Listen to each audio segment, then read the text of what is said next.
Bom dia, paz do Senhor, como vocês estão, como tem passado? Feliz quarta-feira para todos, bom dia.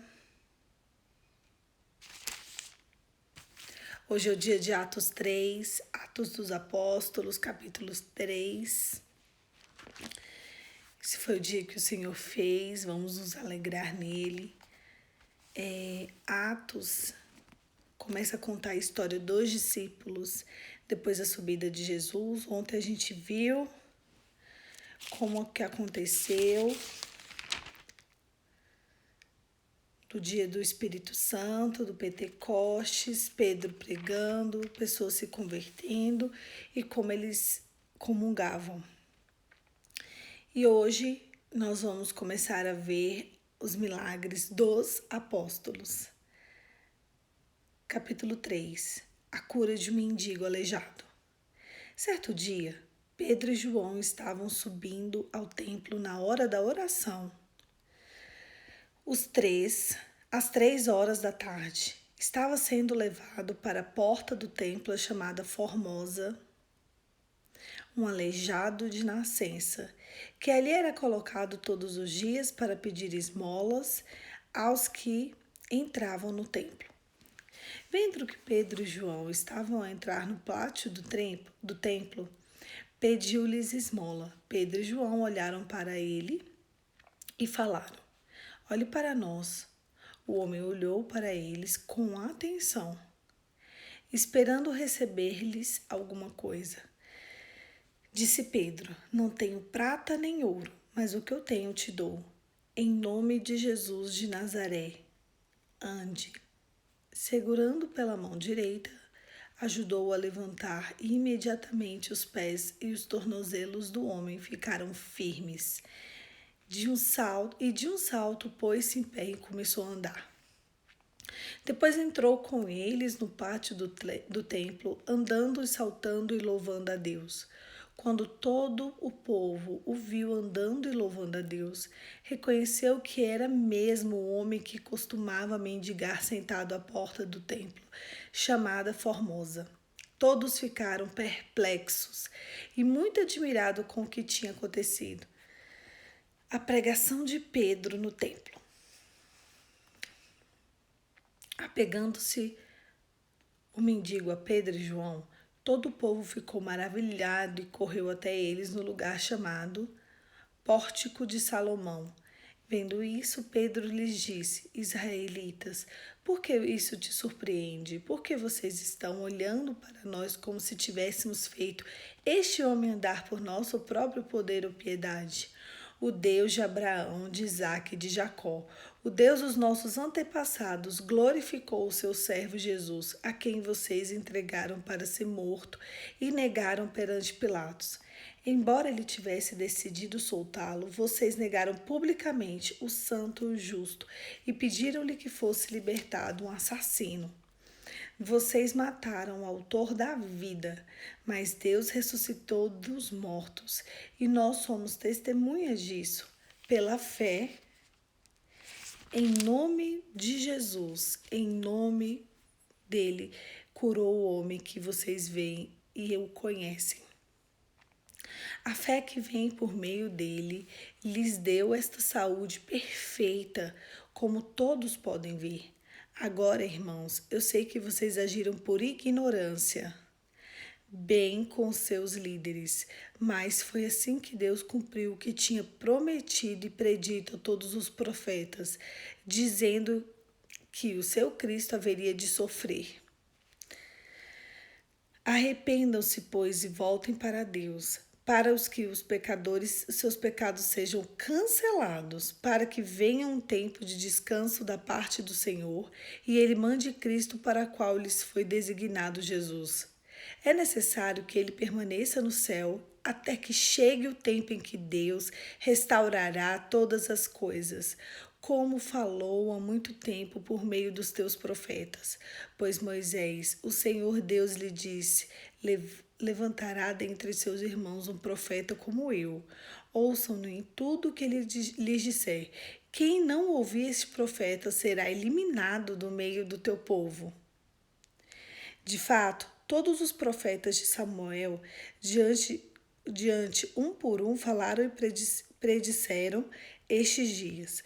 Vocês são herdeiros do profeta, da aliança de Deus que Deus fez com seus antepassados. Ele disse a Abraão: por meio da sua descendência, todos os povos da terra serão abençoados. Tendo Deus ressuscitado o teu servo, enviou primeiramente a você para abençoá-lo e convertê-lo a cada dia um por um de vocês de todas as vossas maldades. O evangelho, ele é apaixonante. As pessoas, elas iam lá para o templo para poder ouvir a palavra, estar um pouco mais conectada com Deus. E de fato era isso. Mas quando elas viam as coisas que os apóstolos estavam fazendo, as curas, os milagres, as maravilhas, eles ficavam impactados.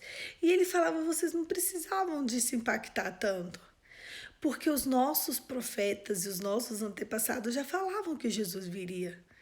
E ele estava aqui até ontem, até esses dias ele estava aqui. Agora a gente vai usar o nome dele para fazer tudo o que ele estava fazendo aqui na terra e até coisas maiores, porque ele mesmo disse que a gente faria isso. E a gente vai seguir com Cristo, seguir em fé, fazendo milagres e maravilhas e espalhando o evangelho. E foi isso que eles fizeram. Sabe, eu fico pensando, nos falta isso hoje.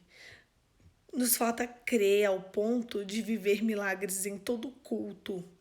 Sabe, quando a gente entra na porta da igreja, tem que acontecer um milagre. Sabe o seu milagre? Sabe o desejo do seu coração? Tem gente que está aqui me ouvindo, mas que precisa de cura, uma cura muito forte. Cura para sua alma, cura para o seu espírito, cura para o teu corpo físico. Você já entrou todas as vezes na igreja e falou: hoje vai ser o dia da minha cura. Por quê? Quando Jesus fazia o que ele fazia, o pré-requisito principal dele fazer era a pessoa acreditar. Se aquele que em Jesus iria curar não acreditasse, não acontecia. Vocês perceberam isso? Quantas vezes dentro do templo eu recebi um presente de Deus? Eu já contei para vocês. Uma vez eu fui para dentro da igreja e um profeta tocou no meu pé e imediatamente meu pé foi curado.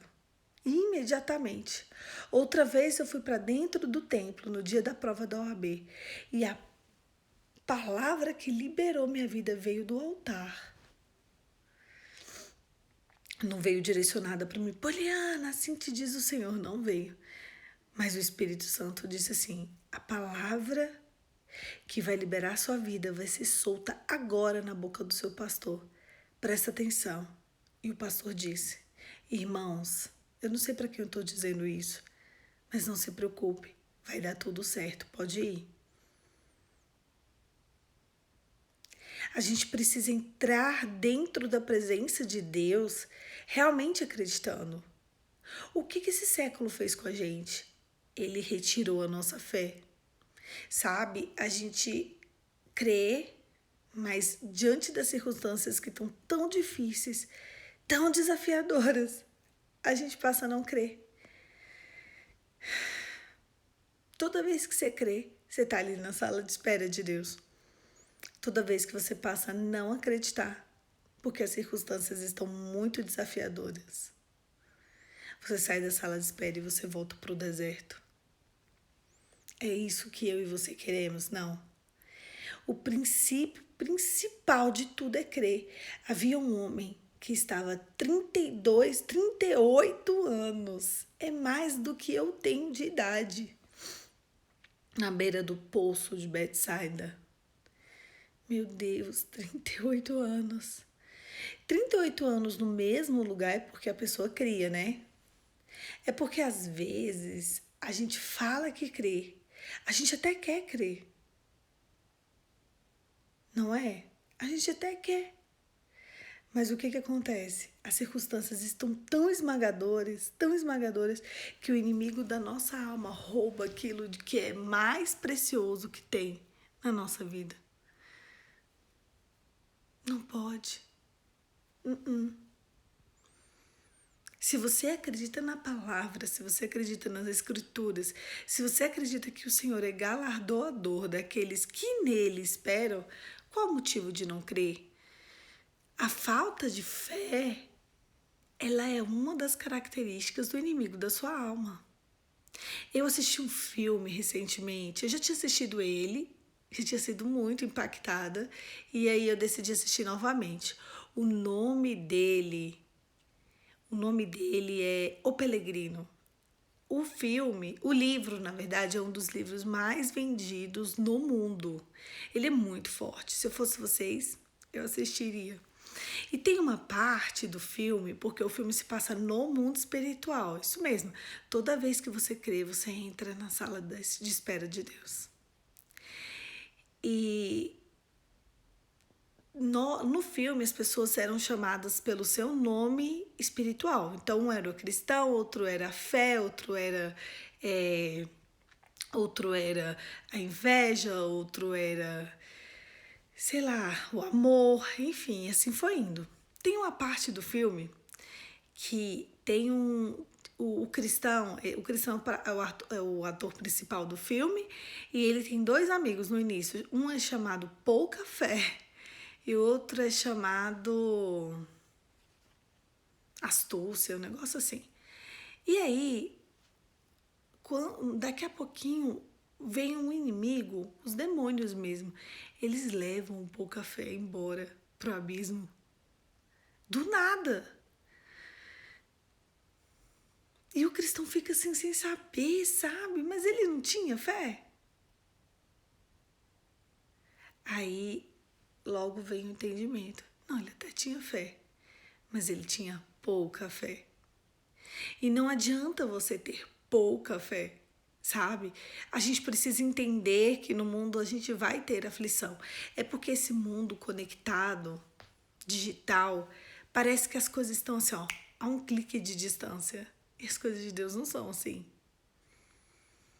Às vezes a gente vai passar por bastante tempo de angústia, sabe, ali sendo amassado, preparado, forjado. É como um vaso nas mãos do oleiro. O barro, nós somos o barro e Deus, Cristo é o oleiro. Então, pro oleiro fazer um barro, ele não vai fazer um clique de distância. A gente esqueceu disso. Que é um clique de distância, são para coisas. Peraí. Pronto. Isso são coisas. A questão é, eu e você não somos coisas. E às vezes a gente vai passar por muito tempo. Às vezes o vale da sombra da morte vai estar na nossa frente e a gente vai ter que atravessar ele. E às vezes essa travessia não é uma travessia muito rápida. Josué, para entrar na terra prometida, lembrando que só ele e Caleb entraram, eles tiveram 40 anos de deserto. A história parou por 2. Josué e Caleb. O sonho daquele povo, do primeiro povo, era entrar na terra prometida. E houveram quem entrasse, só que foram 2. Porque quanto mais tempo eles reclamavam, mais tempo eles ficavam ali. De 2 ou 3 milhões de pessoas, 2 falaram, não, peraí, eu tenho que crer. Não é possível que Deus me fez sair do deserto, do Egito, e fez a gente ficar 40 anos aqui para nada. Então eu vou crer. Josué ainda ficava no pé do monte só para ver o rosto brilhante de Moisés. Houveram tempos de Moisés ficar 40 dias no deserto, no monte, falando com Deus. Quando ele descia, a primeira coisa que Josué via era Moisés. A primeira coisa que Moisés via era Josué. Ele tinha acabado de se encontrar com Deus. Quando Moisés parava de se encontrar com Deus, ele se encontrava com quem? Com Josué. E foi ele que entrou na terra, porque ele queria ver a glória de Deus. Ele queria ver o que Deus tinha para a vida dele. E assim ele ficou uma vida inteira. A questão é que a angústia da nossa alma muitas vezes é muito maior do que aquilo que a gente crê. Ah, mas por que eu? Ah, mas eu não aguento. Ah, mas tem que ser eu que tem que viver isso? Tem. Tem que ser você. E coisas que eu vivo tem que ser eu. A questão é a nossa capacidade de respirar fundo e seguir. E ter a consciência que no mundo tá todo mundo tendo algum tipo de aflição. Não tem jeito. Qual é a tua aflição de agora? O que tem acontecido? Você tem a capacidade de adorar em meio à aflição? Você tem a capacidade de ter calmaria, paz, sabe? A palavra já é a chave de tudo que você precisa. Exatamente tudo que você precisa para seguir está na palavra. Estão nas escrituras sagradas. Deus já deixou tudo escrito. Tudo ali está posto. Está tudo posto para mim e para você. O que eu devo agir quando tal coisa acontece? Está ali. O que eu devo agir quando tal circunstâncias me acomete? Está aqui. O que eu devo fazer? Crer. O princípio de tudo é não parar, não desistir. Independente, Apoliana, você não sabe o que eu estou passando. Meu amor, você não sabe o que eu estou passando. Eu não sei o que você está passando, mas você também não sabe o que eu estou passando. E eu te falo, não crer não é uma opção. Até porque eu sei que se tal desafio tá grande crendo, sem crer, aí que vai ser maior ainda. Porque eu vou morrer no deserto. Não, mas ali tá morto, ali já foi. Tá, mas não crer gasta a mesma energia do que crer. Vocês conseguem me entender sobre isso? A gente precisa perceber o evangelho. A gente não pode andar distraída com as coisas deste mundo. Quando eu digo andar distraída, é até com a dor. A dor não pode me distrair, a dor não pode te distrair. Existe um princípio final para tudo. Existe um lugar que a gente vai chegar e ali a gente não pode andar distraído. O que a palavra diz sobre a dor que você tem sentido? O que a palavra diz sobre as suas circunstâncias? Com certeza, dentro da Bíblia tem uma solução. Na verdade, eu e você, a gente precisa se redirecionar, se reinclinar para o pão da presença. Eu tenho certeza absoluta que o dia em que eu e você nos reposicionarmos diante do reino de Deus, as coisas vão mudar. Vai ser algo de dentro para fora. Deus é um Pai zeloso, Ele é galardoador para aquele que nele espera. Jamais que Deus vai te deixar morrer no vale da sombra da morte. Você acha que o capítulo da sua vida vai se encerrar nesse aí? Não é possível que você não consegue ver o próximo capítulo. A questão é que dos capítulos da nossa vida a gente mesmo escreve. Porque tem um livre-arbítrio. E agora, o princípio de tudo, sabe? A base. Eu posso conversar com você, escutar a sua história, escutar a sua dor. Eu faço muito isso, né? Escuto a dor da pessoa. Mas a minha pergunta sempre é: e o quanto você crê que Deus pode mudar essa circunstância? Porque as pessoas sempre partem do princípio de que não vai dar certo. Isso é básico.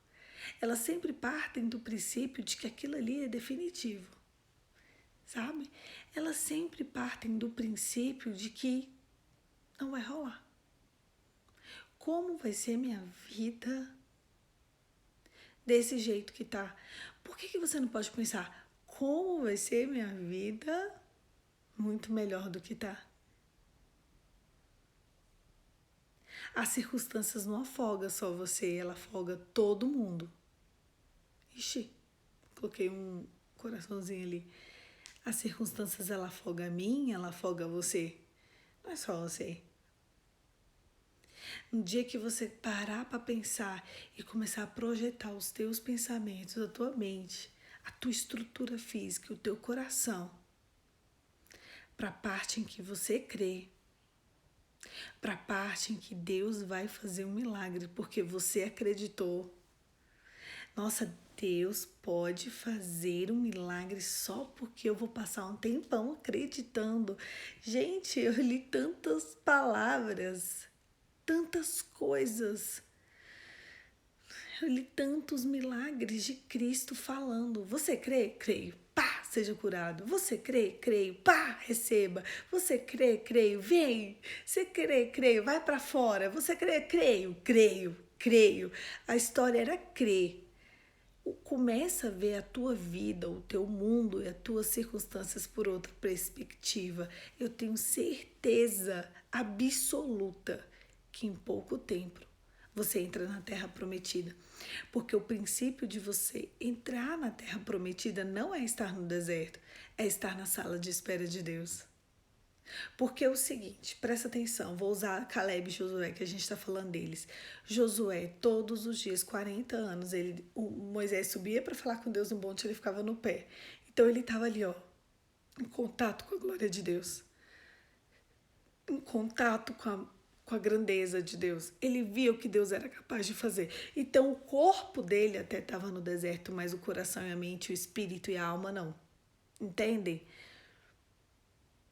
Ele sentia, ele experimentava. Então, quando ele foi ver os gigantes da Terra Prometida, ele falou: gente, esses gigantes, em comparação a tudo que eu estou vendo, quando eu vejo Moisés, é nada, é nós, vamos embora. Caleb era um homem bom, era um homem que acreditava, era um homem acima de todo mundo ali da sua tribo.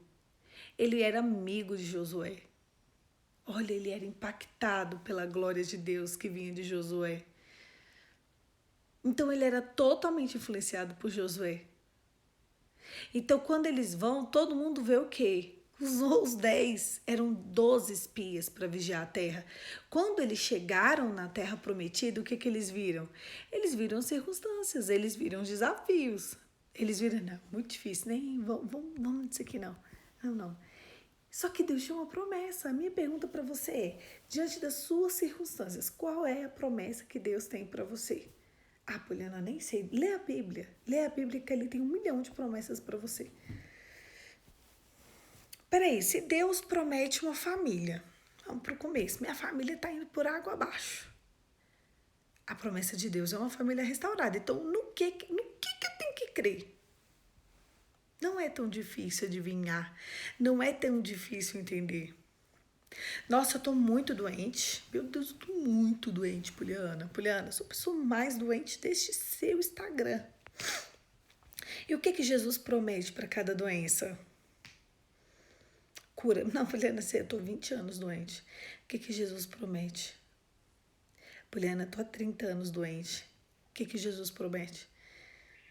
Se eu não acreditar nas escrituras, eu não vou acreditar em nada. Sabe? Diante do que você tem passado, diante das suas circunstâncias, o que Jesus promete? Todas as vezes que eu vejo minhas circunstâncias, às vezes eu penso, nossa, já passou tempo, né? Será? Peraí, mas Poliana, o que Jesus promete? Esse é o ponto. O ponto não é bem focar no que eu tô passando. E eu sou assim. O ponto é focar no que Jesus promete. Sabe, às vezes as pessoas falam, Poliana, você vive cada coisa legal, cada coisa maluca e legal. Meu Deus, como eu queria viver tudo isso? Eu sempre penso, do que eu tô vivendo? Para aquilo que Deus tem para mim. O que Jesus promete? O quê? O que Jesus quer para mim? Ele quer que eu morra desse jeito? O que a palavra diz? Nossa, que filho rebelde que eu arrumei.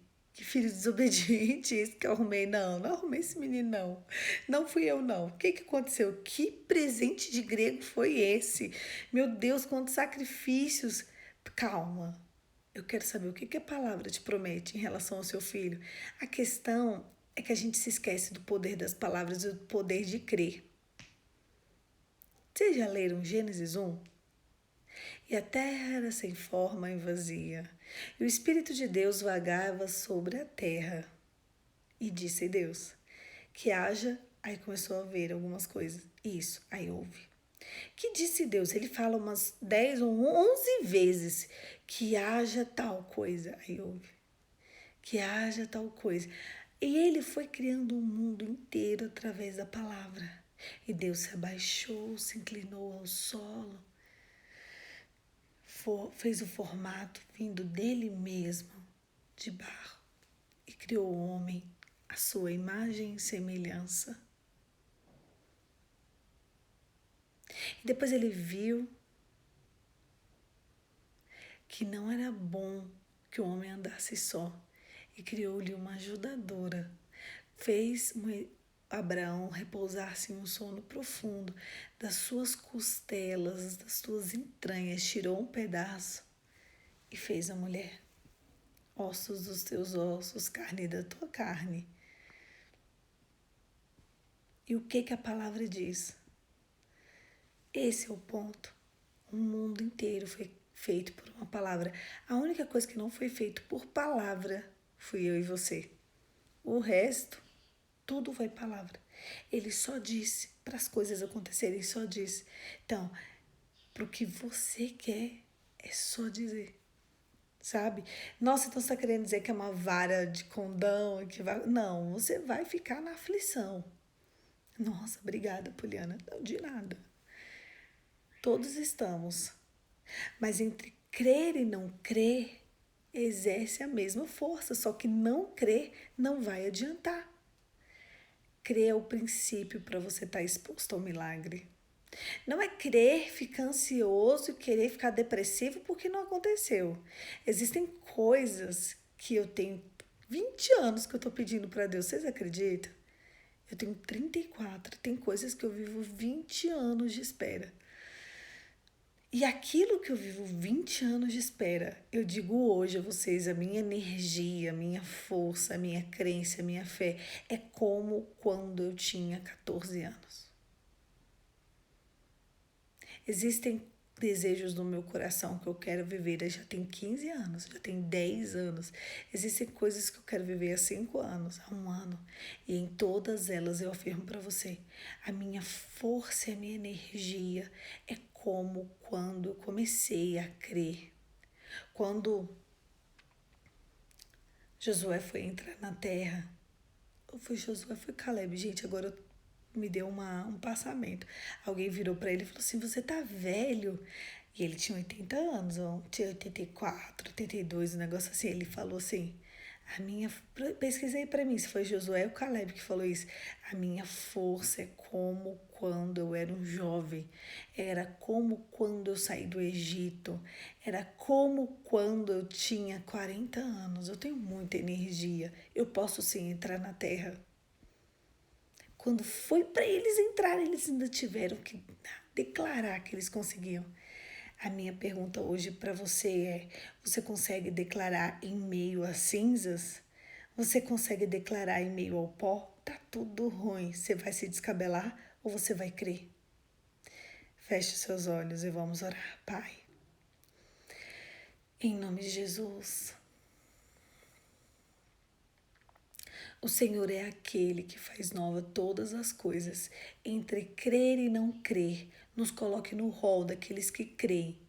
Nós queremos de fato, sim, entrar na sala de espera de Deus, porque a diferença entre crer e não crer é a diferença da sala de espera de Deus para o deserto. E o deserto não é o nosso lugar.